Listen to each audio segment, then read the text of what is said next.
আজকের বক্তব্যের টপিক এটা ছিল না যে আমি আলোচনা করলাম, আমি অন্য কিছু চিন্তা করেছিলাম, কিন্তু আমি আশা করি এই কথাগুলো আপনাদের কাজে দিবে, এই কথাগুলো মানুষের কাছে ছড়িয়ে যাবে ইনশাল্লাহ।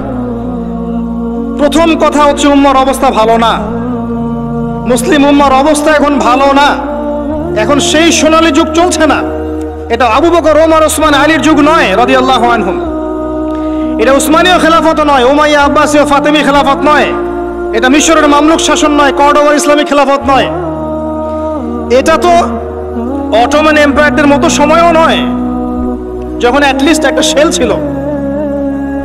এতিম অবস্থায় আছি আমরা। সারা ওয়ার্ল্ড ওয়াইড তাকান, দেখবেন মুসলিমদের স্বতন্ত্র কোনো খেলাফা স্টেট নাই, আছে? পুরো মুসলিম উম্মার দিকে তাকান, যেদিকে তাকাবেন সেদিকে মুসলিমরা মার খাচ্ছে দেখবেন। যে কোনো কান্ট্রি বেছে নেন, দেখবেন মার খাচ্ছে। পুরো উম্মার দিকে তাকান, মুসলিমরা আছে সবচেয়ে বড় সুদখোর, মুসলিমরা সুদ খাচ্ছে। মুসলিম উম্মার যুবকরা আজকে নাস্তিক হয়ে যাচ্ছে। জেনারেল লাইনে পড়া ম্যাক্সিমাম যুবক কোরআন তেলাওয়াত করতে পারে না। ম্যাক্সিমাম মেয়ের আজকে বেপরদায় চলছে। ম্যাক্সিমাম আলেমদের মধ্যে আপনি দেখবেন বিভক্তি। উম্মা সেই সোনালী যুগে আর নেই এখন। পলিটিক্যালি আপনার কাছে কোনো পাওয়ার নাই, ইকোনমিক কোনো সেকশন নাই, স্বতন্ত্র কোনো ইকোনমিক সিস্টেম নাই, কোনো মিডিয়া নাই আপনার স্বতন্ত্র, স্বতন্ত্র প্রযুক্তিও নাই, স্বতন্ত্র সামরিক বাহিনী নাই। এবং কয়টা মুসলিম কান্ট্রি আপনি পাবেন যাদের পারমাণবিক অস্ত্র আছে? ওভারঅল সারা বিশ্ব জুড়ে আমাদের অবস্থা ভালো না, এটাকে বুঝতে হবে আপনাকে। এরপরে আপনাকে চিন্তা করতে হবে কিভাবে কাজ করা যায় ব্যক্তিগত পর্যায়ে, as a nation, as a উম্মা, as a family, as a organisation, কিভাবে আগানো যায়। কোনো ফিকির দেখি না আমি যুবকদের মধ্যে এখন। কয়টা যুবককে আপনি দেখবেন যারা ফিকির করছে? জেনারেল লাইনে পড়া কাদের মধ্যে ফিকির আছে? যখন আল্লাহ যাদেরকে দায়িত্ব দিয়েছেন তারা ফিকির করে না, আল্লাহ পাক অন্য কওমকে নিয়ে এসে ওদের জায়গায় বসায় দেন। ইস্তাবদিল কওমান গায়রাকুম সুম্মা লা ইয়াকুনু আমসালাকুম, আল্লাহ সূরা মুহাম্মাদের মধ্যে বলেছেন, ইন তানসুরুল্লাহ ইয়ানসুরুকুম, তোমরা আল্লাহকে সাহায্য করলে আল্লাহ সাহায্য করবেন। আমরা যদি আল্লাহর দিনকে সাহায্য না করি, দিন কি এমনি এমনি প্রতিষ্ঠা হবে নাকি? ইন্নাল্লাহা লা ইউগাইয়িরু মা বিকওমিন হাত্তা ইউগাইয়িরু মা বিআনফুসিহিম, যতক্ষণ আল্লাহ পাক ততক্ষণ কোন জাতির অবস্থা পরিবর্তন করেন না যতক্ষণ ওই জাতি তার অবস্থা পরিবর্তনের চেষ্টা করে না। অবস্থা আপনার কাছে ব্যাখ্যা করলাম, উম্মার অবস্থা কি সারা ওয়ার্ল্ডে। এখন আপনি নিজে ব্যক্তিগতভাবে চিন্তা করেন কি করা যায়। অপশন আছে কয়েকটা আপনার সামনে। যেমন করে চলছেন ফিরছেন এভাবেই চলেন ফিরেন। এক সময় হায়াত শেষ হবে, মারা যাবেন, শেষ। এই দুনিয়ার জীবনে ভোগ বিলাস, টাকা পয়সা, বাড়ি গাড়ি সব পাবেন, কোনো সমস্যা নাই। এক সময় হায়াত শেষ হয়ে যাবে, আপনি ডেড, এবং আপনার নাম ইতিহাস থেকে মুছে যাবে। পৃথিবী থেকে এমন ভাবে চলে যাবেন যেন পৃথিবীতে কখনো আসেনি নাই। অপশন বি, আপনি নিজে যতটুকু বোঝেন আমল করেন, পরিবারটাকে ইসলামিক আদর্শে গড়ে তোলেন, পরিবার ছাড়া আর কিছু পারেন না, পরিবার নিয়ে পড়ে থাকেন, কোনো সমস্যা নাই, এটা একটা খেদমত। অপশন সি, আল্লাহ পাক আপনাকে আরো বেশি কিছু দিয়েছেন, পলিটিক্যাল পাওয়ার, সোশ্যাল পাওয়ার, উম্মার মধ্যে আপনি আলেম হয়েছেন, আপনার কথা আরো 10, 20, 30 জন মানুষ শোনে। এই মানুষগুলোকে তো দিনের পথে আনতে হবে, এটাও দিনের খেদমত। সবচেয়ে সেরা অপশন হচ্ছে এটাই, নিজে আমল করা, পরিবারকে বাঁচানো, সমাজের মানুষকে সচেতন করা। আল্লাহ পাক যতটুকু সামর্থ্য দিয়েছেন এই সামর্থ্য দিয়ে দিনের খেদমত করতে চেষ্টা করো। ছোট ছোট খেদমত ইনশাআল্লাহ পরবর্তীতে বড় উপকার নিয়ে আসবে ইনশাআল্লাহ। আল্লাহ পাক আমাদেরকে দিনের জন্য কবুল করুন, আমিন। যাবতীয় লৌকিকতা ত্যাগ করার তৌফিক দান করুন। যাবতীয় রিয়া, অহংকার, হিংসা, বিদ্বেষ, গীবত, তহমত, সমালোচনার সংস্কৃতি বর্জন করার তৌফিক দান করুন। আল্লাহ পাক আমাদের মধ্যে বিভক্তিগুলোকে দূর করে দিন। আল্লাহ পাক আমাদেরকে স্মার্ট মুসলিম হওয়ার তৌফিক দান করুন। আল্লাহ পাক আমাদেরকে বিশ্বের অবস্থা বোঝার তৌফিক দান করুন, উম্মার অবস্থা বোঝার তৌফিক দান করুন, যুগোপযোগী করণীয় ফিক্স করার তৌফিক দান করুন। আল্লাহ পাক আমাদের যুবক ভাইদেরকে হেদায়েত দান করুন, আমাদের যুবতীদেরকে আল্লাহ পাক দিনের পথে ফিরিয়ে নিয়ে আসুন। প্রত্যেক ঘরে ঘরে আল্লাহ পাক ইব্রাহিম তৈরি করে দিন, প্রত্যেক ঘরে ঘরে আল্লাহ পাক ইসমাইলের মতো সন্তান তৈরি করে দিন, প্রত্যেক ঘরে ঘরে আল্লাহ পাক হাজরা, সারার মতো স্ত্রী তৈরি করে দিন, প্রত্যেক ঘরে ঘরে খাদিজা রাদিয়াল্লাহু আনহা তৈরি করে দিন, আয়েশা রাদিয়াল্লাহু আনহা তৈরি করে দিন। আল্লাহ পাক যুব সমাজকে রাসূলুল্লাহ সাল্লাল্লাহু আলাইহি ওয়াসাল্লামের সাহাবীদের মতো কবুল করুন। এবং আগামী এই 50 বছরে যে লড়াই সামনে আসতে যাচ্ছে, আল্লাহ পাক এই লড়াই উম্মাকে যেন বিজয়ী করেন, আল্লাহুম্মা আমিন।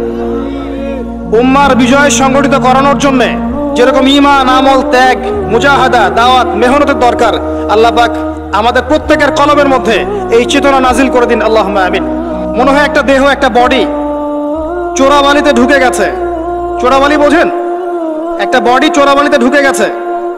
প্রথমে ছিল টাকনু পর্যন্ত, যখন টাকনু পর্যন্ত ছিল তখন সে নড়াচড়া করার চেষ্টা করেছে। আশপাশের মানুষরা ওকে বুঝিয়েছে নড়াচড়া করো না, টাকনু পর্যন্ত আছো, হাঁটু পর্যন্ত চলে যাবা। সে নড়াচড়া করা থামিয়ে দিয়েছে। নড়াচড়া না করা সত্ত্বেও একদিন তার হাঁটু ডুবে গেছে। হাঁটু ডুবে যাওয়ার পর আশপাশের মানুষ আবার বুঝিয়েছে খবরটা নড়াচড়া করো না, যদি আর নড়াচড়া করো তোমার উরু পর্যন্ত ডুবে যাবে। সে বেচারা নড়াচড়া করে নাই, দাঁড়িয়ে আছে। নড়াচড়া না করা সত্ত্বেও একদিন তার থাই পর্যন্ত ডুবে গেছে। এভাবে আস্তে আস্তে কোমর, তারপর আস্তে আস্তে বুক, আস্তে আস্তে গলা। আমার কাছে এখন মনে হয় যে গলাটুকু যে বাকি আছে এইটুকু খুব কষ্ট করে উঠতে চেষ্টা করছে। কিছু মানুষ এই গলা সহ বডিটাকে বের করার চেষ্টা করছে, আর আশপাশের ওই মানুষগুলো এখনো বলে যাচ্ছে নড়াচড়া করো না, নড়াচড়া করো না, নড়াচড়া করলে তোমার এই গলাটুকু ডুবে যাবে। এই গলাটুকু একদিন ডুবে যাবে, এমনিতেই ডুবে যাবে। যদি সে প্রথম অবস্থায় নড়াচড়া করত আর আশপাশের মানুষগুলো সবাই মিলে তাকে হেল্প করত, আজকে এই বডিটা স্বাধীনভাবে ঘুরতে পারতো ইনশাআল্লাহ। আর এই বডিটা হচ্ছে সারা বিশ্বে মুসলিম উম্মাহ। এই বডিটা হচ্ছে সারা বিশ্বে মুসলিম উম্মাহ। জানি না আমার কথা আপনি বুঝতে পারলেন কিনা। বাস্তবতা এমনই, বাস্তবতা এমনই। এখন আপনি চেষ্টা করছেন বের করার নিজেকে, আবারও পুরো দেহটাকে বের করব, পুরো দেহটা আবার স্বাধীনভাবে হাঁটবে ইনশাআল্লাহ। কিন্তু আশপাশের মানুষ বলবে নড়াচড়া করো না, নড়াচড়া করো না, যতটুকু আছে এতটুকু ডুবে যাও। এরা শুরু থেকে এই কথাই বলে এসেছিল, আজ পর্যন্ত এই কথাই বলে যাচ্ছে। বডি আস্তে আস্তে টাকনু, হাঁটু, কোমর, বুক, গলা পর্যন্ত ডুবে গেছে। পুরো বিশ্বের দিকে আপনি তাকিয়ে দেখেন, মুসলিম উম্মার এর চেয়ে বেস্ট এক্সাম্পল আমার কাছে জানা নাই এখন। তবে ইনশাআল্লাহ এই দিন থাকবে না। ইনশাআল্লাহ তাআলা আল্লাহ পাক অচিরেই এমন প্রজন্ম নিয়ে আসবেন যারা পুরো গলা সহ বডিটাকে টেনে বের করবে ইনশাআল্লাহ। এখন আমরা যা করছি এগুলো করতে থাকলে কখনো এই কাজ সম্ভব হবে না। প্রথম যে কাজটা দরকার, প্রিয় ভাইয়েরা, আমার কথায় মন খারাপ করবেন না, প্রথম যে কাজটা দরকার সেটা হচ্ছে তাওহীদ, আল্লাহ পাকের একত্ববাদ। এই তাওহীদের সাথে কোনো কিছুর শরীক করা যাবে না, টোটালি খালেস তাওহীদ লাগবে।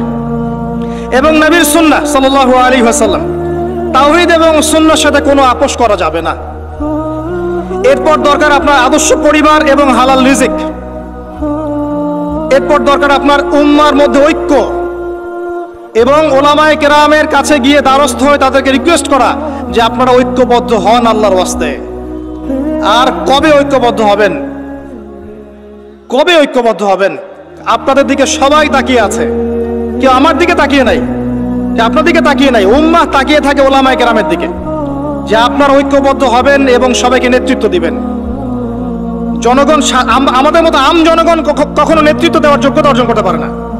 যাদের যোগ্যতা আছে তাদেরকেই ঐক্যবদ্ধ হতে হয় এবং এগিয়ে নিতে হয় উম্মাহকে। এখানে ঐক্যের দরকার আছে, এই জায়গায় কাজ করা দরকার, লিবারাল প্ল্যাটফর্ম দরকার। সারা জীবন যদি একজন আরেকজনের বিরুদ্ধে একটার পর একটা সিরিয়াল পর্ব করতেই থাকে, কোনোদিনও উম্মার মাঝে ঐক্য হবে না। আপনি অনলাইনে ঢুকলেই দেখবেন একজন আরেকজনের এগেনস্টে, আরেকজনের এগেনস্টে। এ দুটা কথা বলে তাকেও দুটা কথা বলতে হবে, আর সে দুটা বলে তাকে চারটা বলতে হবে। একজন একটা বই লিখেছে, এই বইটাকে নিয়ে আর 10টা পর্ব করে তাকে ডমিনেট করতে হবে। আরেকজন আরেকটা বই লিখেছে, ওটাকে ডমিনেট করে একটা 10টা পর্ব করতে হবে। চলছে এগুলো কন্টিনিউয়াস। কবে এগুলো থেকে বের হতে পারবো আমরা? আর এই অভ্যন্তরীণ ট্রন্দলগুলো আদৌ কি কখনো শেষ হবে কিনা? আই ডোন্ট থিঙ্ক সো, আমার মনে হয় না। যদি নাই হয়, অ্যাটলিস্ট যারা লিবারাল চিন্তা করে তাদের তো উচিত ছিল ঐক্যবদ্ধ হওয়া। যারা ওই যে উলাইকা কাল আনআম, এদের কথা বাদ দেন। যাদের মধ্যে কলবুন সালিম আছে, ইলম আছে, বাসীরা আছে, নূর আছে, তাদের তো উচিত ছিল ঐক্যবদ্ধ হওয়া। কে নেতৃত্ব দিবে জাতিকে? ধর্মতাত্ত্বিক নেতৃত্ব কি পলিটিশিয়ান দিতে পারবে? ধর্মতাত্ত্বিক নেতৃত্ব কি পলিটিশিয়ানরা দিতে পারবে? তাদের কাছে তো ধর্ম নাই, বিকজ তাদের কনসেপ্ট ডিফারেন্ট। তাদের কনসেপ্ট হচ্ছে ধর্ম এবং পলিটিক্স আলাদা জিনিস। ধর্ম আপনি ঘরে পালন করবেন, মসজিদে পালন করবেন, এর কথা আপনি রাজনীতিতে বলতে আসবেন না। এতে কনসেপ্ট এমন। এই কনসেপ্ট বাদ দেন, যারা ধর্মকেন্দ্রিক চিন্তা করছেন তাদের ধর্মতাত্ত্বিক নেতৃত্ব কে দিবে? তারা দিবে না, আলেম ওলামা দিবেন। এখানে ঐক্যের দরকার আছে না? আহ্বান করতে পারবো সর্বোচ্চ যে আল্লাহর ওয়াস্তে আপনারা ঐক্যবদ্ধ হন, একটা ইউনাইটেড মুসলিম উম্মাহ ফর্ম করেন। আগামী দিনের তরুণ প্রজন্ম এবং পরবর্তী জেনারেশন, আমাদের মা বোনরা, তরুণীরা সবাই তাকিয়ে আছে ওলামায়ে কেরামের দিকে, সবাই তাকিয়ে আছে। আমরা কনস্ট্রাকটিভ কাজের কথা বলছি। ইলম অর্জন আপনার কনস্ট্রাকটিভ কাজ, পড়াশোনা করতে হবে, ওলামায়ে কেরামের সোহবতে যেতে হবে, এটা একটা কনস্ট্রাকটিভ কাজ। যে যেখানে আছে সেখান থেকেই দিনের প্রচার প্রসার প্রতিষ্ঠার জন্য কাজ করতে হবে, এটা কনস্ট্রাকটিভ কাজ। দেশের সরকার, প্রশাসন, জনগণ, ওলামায়ে কেরাম সবাই মিলে একটা বডি, একটা উম্মাহ, একটা দেহ সবাই। এখানে কেউ কাউকে শত্রু মনে করা যাবে না। কয়েকটা শ্রেণী থাকে, জনগণ থাকে, ওলামায়ে কেরাম শ্রেণী থাকে, প্রশাসন থাকে, সরকার থাকে, সবাই মিলে একটা দেশ, একটা জাতি হয়। সবাই একে অপরের বন্ধু, কেউ কারো শত্রু নয়। এটা বোঝাতে পারা যাচ্ছে না। সবাই একটা দেহের মতো, একটা জায়গায় আঘাত পেলে অন্য জায়গায় আঘাতের ব্যথা অনুভব করতে হবে। কনস্ট্রাকটিভ কাজে আসেন, জাতিকে ঐক্যবদ্ধ করেন, বিভক্ত সৃষ্টি করেন না। একে অপরের সাথে গীবত, তহমত, হিংসা, বিদ্বেষ, কাদা ছড়াছড়ি, অহংকার, রিয়া এবং সমালোচনার সংস্কৃতি ত্যাগ করেন।